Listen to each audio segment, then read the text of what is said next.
fils de Cham, Cush, Heth, Gaza. Ce sont là les fils de Cham. Genèse 10, versets 1 à 32. Salomon le Héthien. Deuxième livre de Samuel, chapitre 12, versets 9 à 24. Christ, Salomon, Christ. Matthieu, chapitre 1, versets 1 à 17. Gaza est fils de Cham, porteur du même sang héthien que le roi Salomon, qui est le père de Jésus le Christ. Et ils sont tous Cushites, ce qui veut dire noirs, éthiopiens, nègres, morts, Cushites, conformément à la définition de Jérémie 13, verset 23. Ceci est l'ouverture du premier sceau.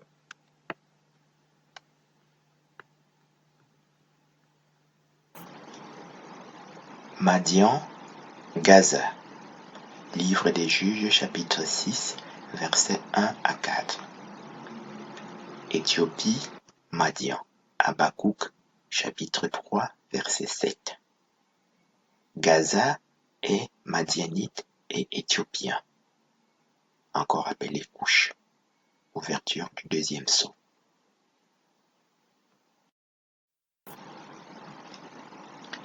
Fleuve d'Égypte, Gaza. Fleuve d'Égypte.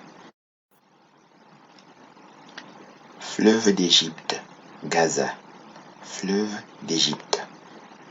Josué chapitre 15 versets 1 à 63.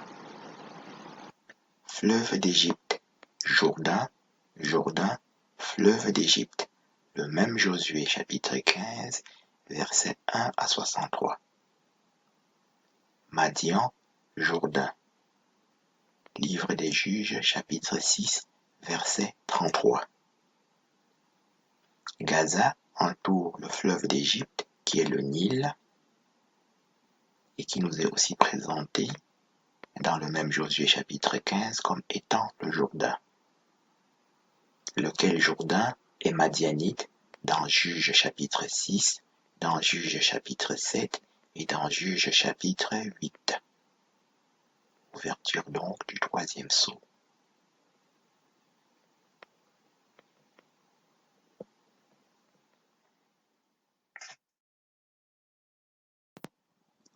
Trois conclusions fermes apparaissent de ce premier sceau.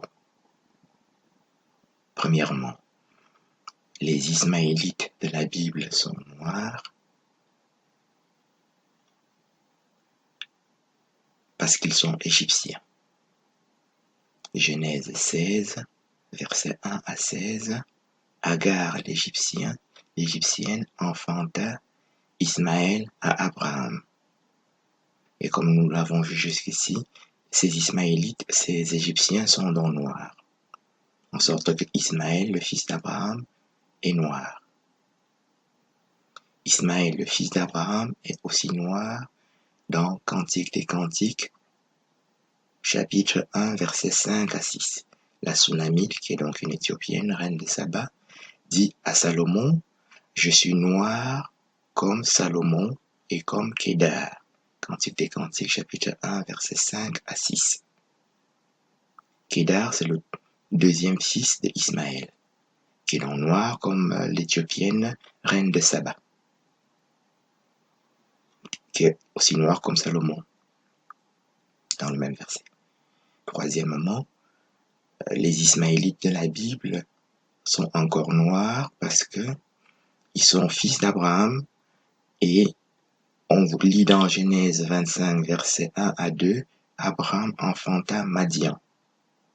Genèse 25, verset 2, et Madian veut dire Éthiopie dans Habakkuk, verset 3, chapitre 3, verset 7.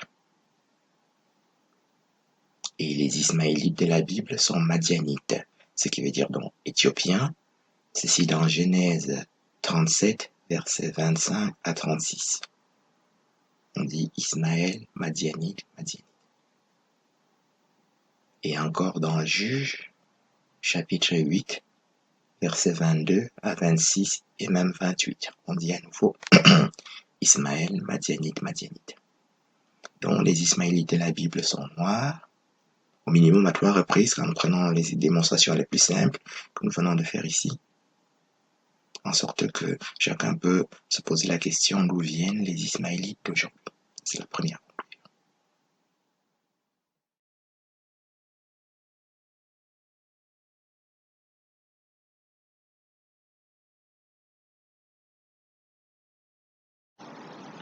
Éthiopie, le nom de l'Éternel.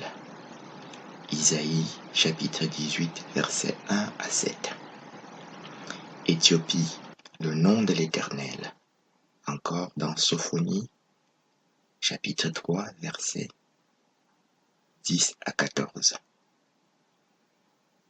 L'Éthiopie est le nom que l'Éternel Dieu s'est donné lui-même dans sa préséance.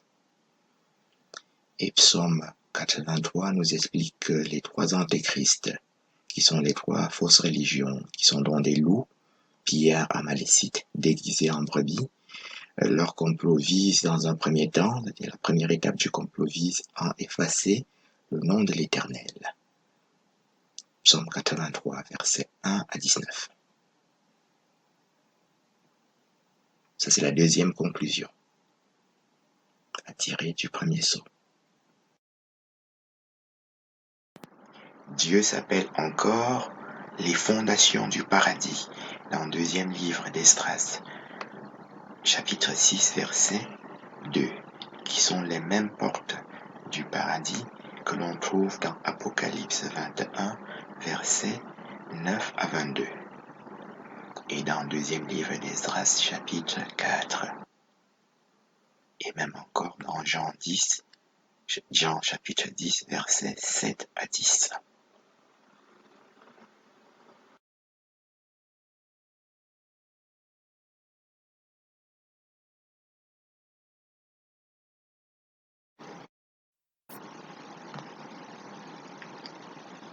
Kenya, Gaza. Livre des Juges, chapitre 1, verset 16 à 18. Madian, Séphora. Exode, chapitre 2, verset 15 à 21. Femme éthiopienne. Nombre, chapitre 12, verset 1. Gaza et Kenya. Dans Juges, chapitre 1, verset 16. Y défini comme étant le beau-père de Moïse. L'épouse de Moïse, qui est Séphora, est Madianite, ce qui veut dire éthiopien dans Habakkuk 3, verset 7, que nous avons vu dans le deuxième sceau, et qui veut dire aussi femme éthiopienne dans Nombre, chapitre 12, verset 1.